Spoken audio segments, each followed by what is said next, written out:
Why public service-oriented hams should participate in contests. ARRL Vice Director for the Southwestern Division, Marty Wohl, N6VI, writes, "You may have heard of the Firemen's Olympics or lumberjack competitions. Most of you have seen a rodeo, at least on television, where cowboys and cowgirls do their thing in a stadium rather than on the range. What do all these things have in common? They test skills used on the job and in an enjoyable yet challenging environment. Well, guess what?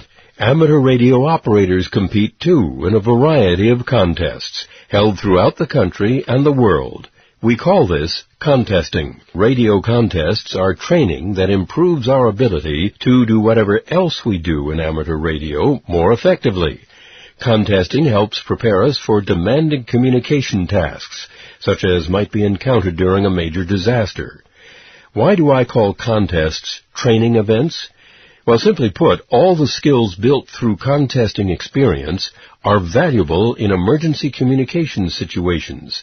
These skills include hearing, understanding, and recording information quickly and accurately, extracting information from weak signals or through interference and noise, establishing and completing contacts with rapid efficiency, finding workarounds when the unexpected happens rather than giving up, knowing how to get the most out of your equipment and antennas, understanding propagation and making those tough long-haul contacts.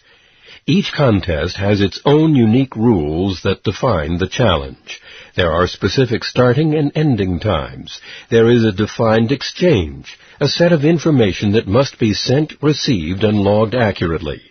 Each contact adds points, and often there is a multiplier for each geographic area contacted. Contests are not limited to the HF bands that are primarily the domain of many general class and higher licensees. There are VHF, UHF, and even microwave contests, all available to holders of every class of license. By participating in these competitions, you will learn what works best and how your station's effectiveness can be improved. You don't have to be in it to win it. Just take part and have fun while you're learning to enhance your and your station's performance.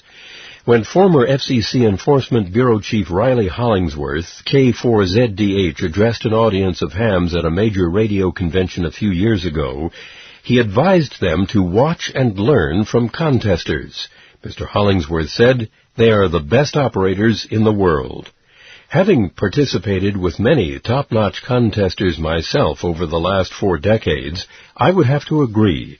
We can sharpen our operating skills by exercising them in organized competitions. With standardized rules and widely disseminated results, we can compare our performance with that of our peers and measure our improvement from one year to the next. We can identify and correct weaknesses in our stations, evaluate the impact of equipment and antenna changes, and push ourselves to solve real-time communication problems as efficiently as possible. All this builds and hones transferable skills. That came from Marty Wohl, N6VI. Thanks, Marty. We'll pause now for a few seconds to allow repeaters to identify.